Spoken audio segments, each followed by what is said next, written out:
आज हम आपको हिंदी के एक नए अध्याय से शुरुआत करते हैं जिसका नाम है निबंध लेखन। यह हम लोग क्लास फर्स्ट से ही पढ़ते आते हैं।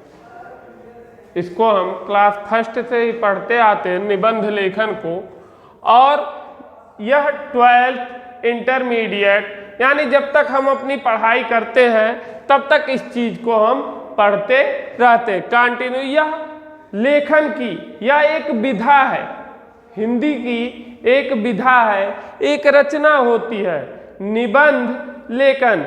निबंध में सबसे महत्वपूर्ण बात क्या होता है? सबसे महत्वपूर्ण बात इसमें क्या होती है? निबंध को रोचक बनाने के लिए हमें सबसे पहले क्या करना चाहिए कि उसकी भाषा सरल तथा सहज होनी चाहिए, आसान होनी चाहिए, जो लोगों को समझ में आए। वैसे भी गद्य लोग कहते हैं कहानी और उपन्यासों को छोड़कर बाकी गद्य यह एक प्रकार की समझ लीजिए नीरस रचना होती है, जिसमें हम अपने शब्द के द्वारा ही रस भर सकते हैं, लोगों के लिए प्रिय बना सकते हैं। इसीलिए हम कहते हैं कि इसमें हमारे शब्द क्या हो, वह सरल हो, लोगों को समझ में आए, लोग पढ़ सकें, आसान हो, उसकी शैली आसान हो, उसकी भाषा लोगों को समझ में आए। वह इस रचना का निर्माण हम इसी प्रकार से कर सकते हैं। 10th और 12th के लिए एक विशेष महत्वपूर्ण टॉपिक है ये, और हर क्लास में इससे 5 से 7 नंबर के क्वेश्चन उठते हैं, हमारे से 7 नंबर के क्वेश्चन उठते रहते हैं हमारे। तो इन सब चीजों का ख्याल रखना हमें बहुत महत्वपूर्ण होता है। निबंध के अंग हमने यहां लिख दिया है, हमने यहां ग्राफ बना दिया है कि किस प्रकार से निबंध को बांटा गया है। सबसे पहले उसके अंग, यहां उसके अंग हैं और यहां उसका प्रकार है। निबंध के अंग जैसे हमारे शरीर के पार्ट होते हैं, वैसे यह हम निबंध के पार्ट होते हैं। ठीक, भूमिका या प्रस्तावना। जब भी हम निबंध की रचना करते हैं तो सबसे पहला पार्ट हमारा आता है भूमिका या प्रस्तावना। इसका एक अहम योगदान होता है। यह सारांश हम कह सकते हैं। जैसे हम कोई काव्य पढ़ते हैं तो काव्य की व्याख्या में जैसे हम सारांश लिखते हैं, यानी पूरा कहानी का सार यहीं लिख देते हैं, या भूमिका में ही बता देते हैं कि निबंध में उसकी विषय वस्तु में क्या होगा।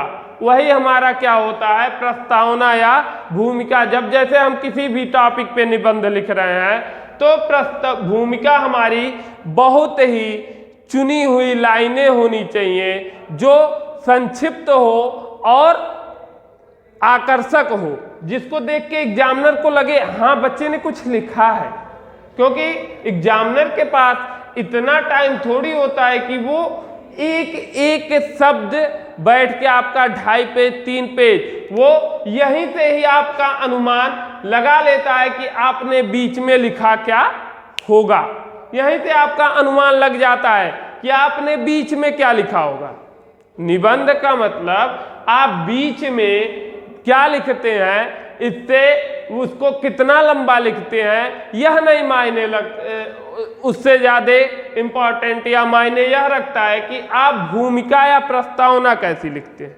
आप कोई भी बिल्डिंग हुई, कोई बिल्डिंग स्ट्रक्चर हुआ, जब तक उसकी नींव नहीं मजबूत होगी तब तक वह बिल्डिंग स्ट्रक्चर आप कितनी भी खूबसूरत बना लीजिए, कितना भी बड़ा बना लीजिए, कितना भी विशाल बना लीजिए, अगर आपके बीच की दीवार कितनी भी खूबसूरत, इंटीरियर डिजाइन कितनी भी खूबसूरत हो, लेकिन अगर बाहर से वह देखने में अच्छा ना लगे, डेकोरेटिंग नीचे, यानी यह कह सकते हैं हमारा यह नींव है और यह क्या है, बाहरी भाग।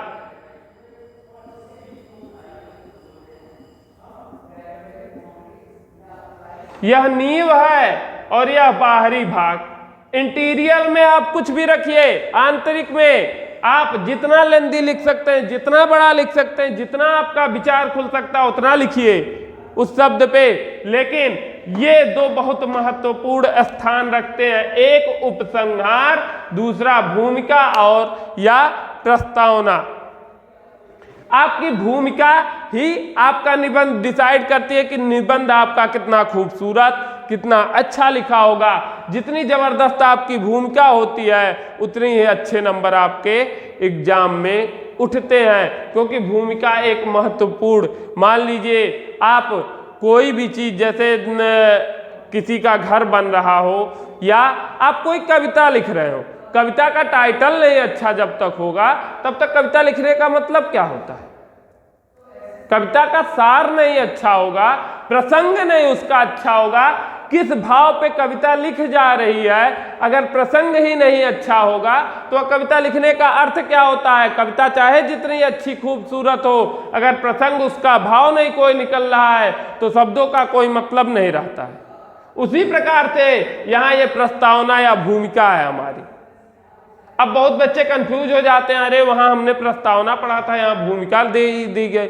भूमिका या प्रस्तावना, ये शब्द जो दिया गया है या यानी ऑप्शन है, चाहे भूमिका करके आ सकता है चाहे प्रस्तावना करके आ सकता है कि निम्न टॉपिक पे आप निबंध लिखिए इन बिंदुओं के अनुसार। तो जब आप भूमिका लिखेंगे, प्रस्तावना आप अपनी लिखते हैं, तो उसमें उस निबंध के कुछ महत्वपूर्ण पहलू जिससे लग जाए एग्जामिनर को कि हाँ बच्चे ने इंटीरियर में यानी मध्य में भी, विषय वस्तु में भी अच्छा लिखा होगा, क्योंकि उसने यहाँ प्रस्तावना जब इतनी अच्छी लिखी है तो उसका मध्य भी अच्छा होगा। तो प्रस्तावना सबसे बड़ी बात है, आपकी प्रस्तावना आकर्षक होनी चाहिए, जो एग्जामिनर देखते ही एग्जामिनर को लगे हाँ बच्चे ने लिखा है। आपकी 2 नंबर, अगर 5 नंबर का निबंध है तो 1.5 नंबर यही फिक्स हो जाता है, प्रस्तावना ही फिक्स कर देती है 1.5 नंबर, यहीं से आपका 1.5 नंबर, 1.5 ये यानी चंद लाइनें लिखने के लिए आपको 1.5 दूना 3, ये 3 नंबर, यानी जितना अच्छा आपकी भूमिका होगी उतनी अच्छे यहाँ नंबर 1.5 से 2 मिलते हैं। ठीक, 1.5 से 2 नंबर, यहाँ उपसंहार में 1 से 1.5 नंबर मिलते हैं आपको, बीच के 2 नंबर यहाँ आपको 1.5 से 2 नंबर आपकी विषय वस्तु मिलती है। तो उपसंहार क्या होता है? पूरे निबंध का सार यहाँ लिख दिया आपने कि पूरे निबंध में क्या कहा गया। मान लीजिए किसी पर्यावरण पे निबंध आ गया या किसी टॉपिक पे आ गया तो उसके हानि लाभ क्या होते हैं, उसके रोकथाम के उपाय, जैसा निबंध होगा उसी अनुरूप आप लिखेंगे। मान लीजिए पर्यावरण से बचाव, पर्यावरण संरक्षण, या पर्यावरण पे निबंध आ गया तो पर्यावरण का संरक्षण कैसे करेंगे वह उपसंहार में आप डाल देंगे, उसका बचाव कैसे करेंगे, यानी मुख्य टॉपिक यानी पूरे निबंध का सार यहाँ लिखेंगे। ठीक, और यहाँ क्या करेंगे आप? प्रेजेंटेशन करेंगे, यहाँ प्रेजेंट करते हैं। भूमिका क्या करती है? प्रेजेंट करती है आपके निबंध को, यह रिप्रेजेंटेटिव है आपका निबंध का, तो ये प्रेजेंट करता है किसको? आपके निबंध को, कि आपका निबंध कितना खूबसूरत होगा। प्रेजेंटेशन आप कोई प्रस्तुत करने जाते हैं, अगर आपकी शुरुआत खराब होती है तो प्रेजेंटेशन बीच में कितना भी खूबसूरत हो पहले ही रिजेक्ट हो जाता है। तो उसी प्रकार से अगर शुरुआत आपकी खूबसूरत होगी तो मध्य में अगर थोड़ा बहुत कहीं कमी भी आ गई तो वह माफ कर दिया जाता है, लेकिन अगर शुरुआत ही आपकी खराब हो तो मध्य कितना भी खूबसूरत लिखा हो, शुरुआत के कारण उसका नंबर कम पड़ जाता है। अगर मान लिया जाए जैसे कोई बच्चा पढ़ रहा है, तो अगर वह पढ़ रहा है तो अगर वह स्टार्टिंग ही उसकी गड़बड़ हो जाए, जैसे वो स्कूल जाने लगा शुरुआत ही उसका खराब हो जाए, वह सही से उसने नहीं पढ़ा, तो आगे चल के वह कितना भी अच्छा पढ़े तो वो चीज उसको कवर करने में बहुत टाइम लग जाता है, हो सकता है उसका समय बीत जाता हो। लोग ध्यान नहीं देते हैं। अगर आप शुरू में बदमाश हैं तो आपका कैरेक्टर भी वैसे ही आंका जाता है कि अरे अरे ये तो बहुत बदमाश लड़का है। तो सेम वही चीजें हैं, यानी यह स्टार्टिंग हमारी नींव है, यह जितनी ही मजबूत होगी, जितनी ही खूबसूरत होगी हमारी बिल्डिंग स्ट्रक्चर, हमारा विषय वस्तु की विवेचना हमारी उतनी ही खूबसूरत लगेगी, एग्जामिनर उतना ही अच्छा नंबर देगा। यानी यहाँ आप जितना आकर्षक से आकर्षक 5 से 6 लाइनों में, 10 लाइनों में आकर्षक 5 से 6 लाइन कम से कम, जो 5-6 लाइन जो लिखेंगे आप अपनी भूमिका या प्रस्तावना, वह आकर्षक हो, एग्जामिनर को देखते ही आकर्षित कर ले अपनी तरफ। यहाँ बच्चे ने कुछ लिखा है, कुछ तो अलग है इसकी सोच में, कुछ अलग है, इसने कुछ अलग करने का प्रयास किया। अब अलग प्रयास करने का मतलब ये नहीं कि टॉपिक से हट के लिखने लगिए, टॉपिक की विशेषताओं को यहाँ डालिए कि टॉपिक है क्या, टॉपिक के बारे में आप कितनी अच्छे से जानते हैं, वो तो यहाँ आप विस्तृत में लिखेंगे, लेकिन उसके कुछ महत्वपूर्ण बिंदु जो होते हैं, जैसे मान लीजिए कोई टीचर डेमो देने जाता है तो अपना बेस्ट कब देता है, डेमो क्लास में। फिर वो तो क्लास में जितना अपनी बेस्ट दे सकता है, लेकिन जब वो डेमो क्लास देता है तो सेम वही सिचुएशन होती है कि डेमो क्लास में वो सोचता है कि जो हमारी खूबियां हैं वो बच्चों के सामने पहले आ जाए। बाद में तो उसकी विस्तृत जानकारी तो बच्चों को हो ही जाती है कि, और डेमो ही जैसे गड़बड़ हुआ तो आप बीच में कितना भी खूबसूरत पढ़ाने वाले रहिए, आप इंटरव्यू में फेल हो जाएंगे। तो सेम सिचुएशन है, यह डेमो सेशन है हमारा, यहाँ डेमो हमारा खराब नहीं होना चाहिए। अब बात आई विषय वस्तु। विषय वस्तु में आप जो टॉपिक दिया जाता है उस टॉपिक को बिंदु वाइज, पॉइंट वाइज आप लिखते जाइए। जितने पॉइंट पे दिया गया वह पॉइंट लिख के, ऐसे निबंध आता है क्लास 10th में कि निम्न बिंदुओं पर निबंध लिखिए। तो आपने प्रस्तावना डाल दिया, प्रस्तावना डालने के बाद आप विषय वस्तु ना डालकर वहां क्या करेंगे, जो पॉइंट दिया रहता है उस पॉइंट के हिसाब से निबंध लिखेंगे और लास्ट में उपसंहार में थोड़ा लिख देंगे।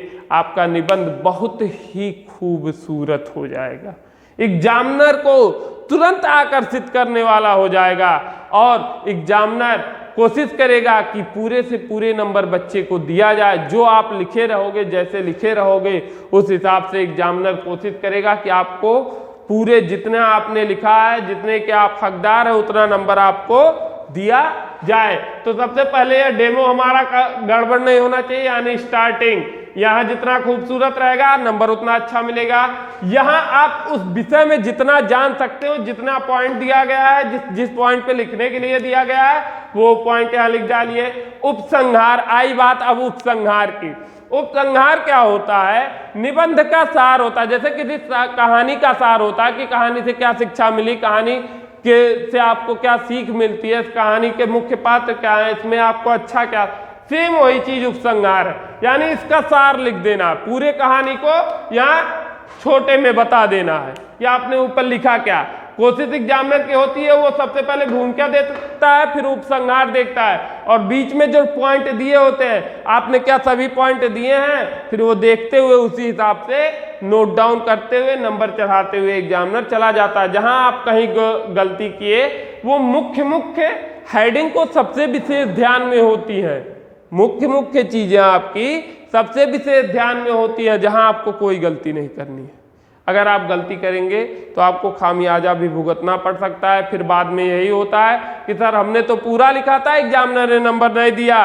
भैया वहाँ एग्जामिनर की कोई गलती नहीं होती है, वहाँ गलती आप करते हो और दोष किसके ऊपर देते हो, एग्जामिनर के ऊपर, परीक्षक के ऊपर, निरीक्षक के ऊपर। तो इसमें कोई गलती किसी की नहीं होती है, वह कापी निरीक्षक है। निरीक्षण में अगर कहीं गलती वो करेंगे तो फिर आप कंप्लेन करोगे, तो आप अपनी तरफ से गलती मत करिए, वो अपनी तरफ से गलतियां नहीं करेंगे।